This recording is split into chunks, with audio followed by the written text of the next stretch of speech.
Hello everyone and welcome back. This is MD Anderson in the Motorhome Studios with a sore throat today. So last week I was doing some stuff and helping to get the motorhome all set, and they were out there mowing their lawn. But if you're in the Phoenix area, you understand that lawn is a few strands of grass with a lot of dirt. So I got a lot of dirt in my lungs, and it's been really hard to get all that back out. So you get to listen to me be sounding a little funny today. However, that doesn't change the fact that I can still do this vlog, and I'm excited for it.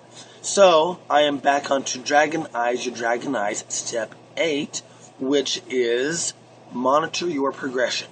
So far, we have set our goals, we have researched, studied, learned, prepared, we have found mentors, people to help us, we have actually gone out and applied to do some of our work. Last week, hopefully you watched last week's vlog and you got yourself to work. And as you've noticed, a lot of these goals may not follow the process at the exact same time. So the one I wanted to show you more on today was Frainer. So I've gotten a lot done with Frainer, and with the progression, if you go back through these vlogs, you will see how I started Frainer off with a little square block with 8 little vertices, or 8 little dots. I think it's 8, 4, yeah, 8. So, you've seen how I've been able to extrude him, change him, alter him, turn him into the dragon that he now is. And then we go in and add the armature, and I show pictures of my mistakes. That's all part of monitoring our progression. So, when we look at what is the now Frainer, we can go back and see what have we done, what have we learned. And when you are monitoring your progression, you are able to see why you've done what you've done and see where you have come from, to see the mistakes, see why you made the decisions you did. Sometimes we end up in a situation, it's like, I didn't really want to go here. Why did I end up here? And then when you go back and trace through some of the steps that you've made to get to where you are, you think, well, at that moment in time, that was my logic, and that's why I chose the way that I did. So if we don't monitor our progression, we don't know why we are where we are. And sometimes that leads us into a failure situation of which we don't really want to be in. So as Aldous Huxley says, experience is not what happens to you, it's what you do with what happens to you. So, since we made our own decisions to get to where we are, that means we need to make the decisions to go to where we need to go. As we know, this is a learning process. That's why we wanted to learn as much as we could before we started working. And now that we have gone somewhere, we need to analyze what we've done. It's kind of like Google Analytics or YouTube Analytics. They will show you, this is what the videos have done, this is what they've seen, and what's the point of doing something if you don't monitor what's going on. So you don't know where to go from where you came from. As you monitor your progression, you can say, well, here's my mistakes, here's my errors, here's my discrepancies in my logic or my process.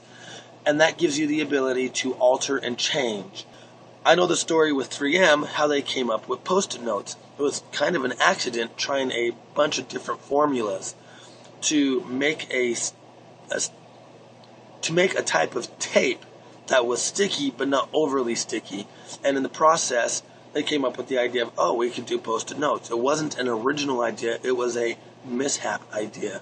So there's absolutely nothing wrong with making the mistakes, trying to go where you want to go. And if they weren't analyzing what they were doing, they would have lost out on a lot of money that they have made over the years with just little sticky Post-it notes. And one of the things that stop us in step 7 is the fear of failure.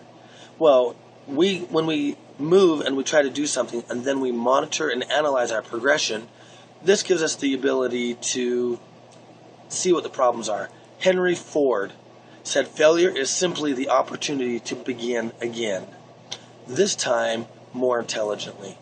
So if we forget to monitor our progression, we aren't learning from our mistakes. We are just doing them over and over and over. And then we're falling into Albert Einstein's quote of, only a fool does the same thing over and over, expecting different results. Was I honest with myself when I set this goal? Is this something I'm actually capable of doing?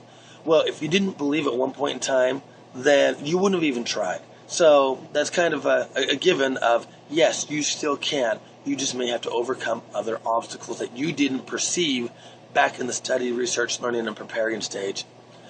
Then we ask ourselves, did I prepare and plan well enough for this result?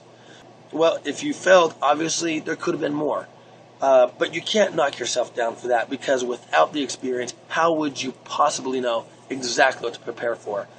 When you ask your mentors what they faced, what they went through, what were their obstacles, they will have a different set of scenarios and most likely a slightly different perspective of why they were doing what they were doing.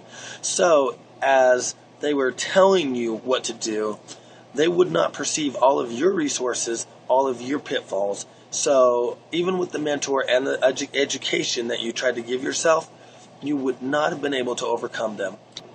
Then we have to ask ourselves, was the attempt to my greatest efforts and energies into this goal? Did I put everything I could into it, or did I just kind of go marginal, trying to think I was doing my best?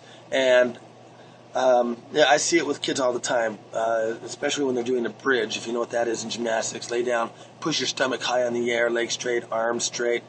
And it's not an easy position to learn, but they give it what they call their best effort. But they're really not. No, really, they're just trying. They're completely capable, but they aren't wanting to put forth the effort because it's hard. So you ask yourself, did I really, really try to do this or not? Or did I just make the motions to say I did? And again, you just got to be honest with yourself. And if you answer no to that one, well, you better get back out there and put some effort into it. Make it, put as much energy into doing it the right way that you understand. And if you fail again, time to monitor that progression. Again, what did I do? Why was it wrong? What can I change? Then we will be there. Next thing we can ask ourselves is, was this goal high or low on my priority list? If it is something that's major, such as a career or a certain type of priority that is more important to you than the others, then you better put more emphasis if it was higher. If it was one of those sub-priorities where, hey, I'd kind of like to do this and I had an opportunity, so I tried, and you failed, but hey, you know what? It's an experience issue, not a self-esteem issue. And it's okay to let those kind go.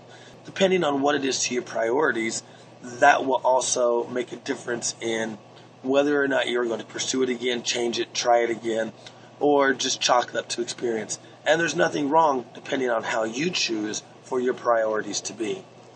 One of the most influential people, very easy to understand, but his name is Confucius. I like one of his quotes. He says, when it is obvious that the goals cannot be reached, don't adjust the goals, adjust the action steps. I like that. You don't always need to adjust your goals. Sometimes you may be thinking you're heading the right way, but you are not. So you just need to adjust how you get there. You don't necessarily have to change what goals you are after. Just how are you going to go after it? And there's nothing wrong with learning the same thing many different ways. One of the other things is patience. I admit, I am not one of the biggest fans of patience. When I want something, I want to go get it now. A lot of goals require patience. Like when I work with gluing something together, for example. I don't want to wait for that glue to dry. But if I don't, it messes up. Then I get glue everywhere, and what I wanted to do didn't turn out.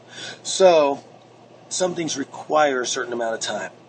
And if we don't allow that to happen, we won't have good cohesion towards the rest of what we are trying to do.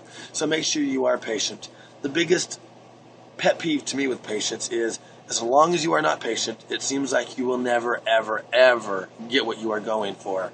But the second you are patient, you get it, and then you don't need your patience anymore, so it's almost irrelevant. But patience is a huge step in what you want to get.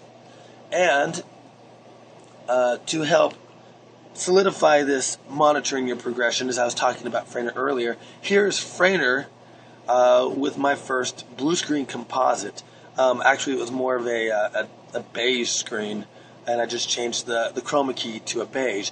But one of my problems is, as you see, is I have some areas where it didn't work out. So here, watch Frainer real quick. So as you noticed, Frainer had some issues in there.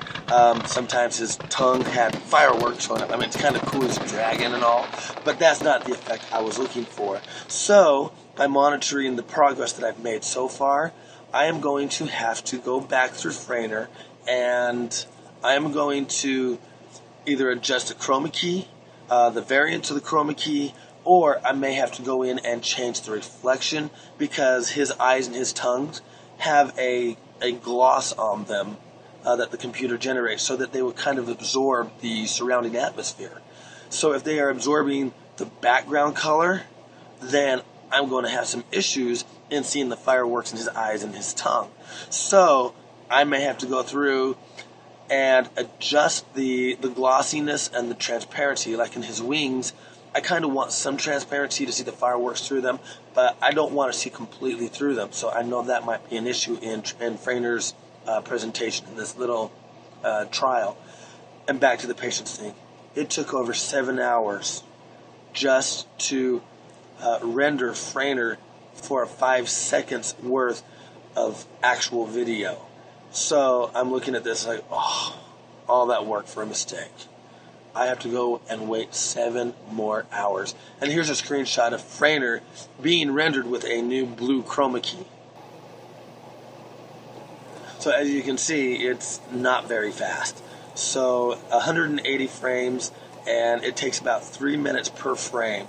So that's what we're going to look forward to. So I do look forward to showing this. I do look forward to next week's. Hopefully I will have Frainer completely done again. And if not, guess what? I'm going to return to step 8 and monitor my progression. So in the meantime, please feel free to send me your goals. Send me the progress on your goals, what you've learned, what you've done. I'm just as excited to see what you've done. And thanks for putting up with me today with my voice and how I sound. It kind of annoys me and I sound horrible. But I wish you guys the best, and I will see you all next week.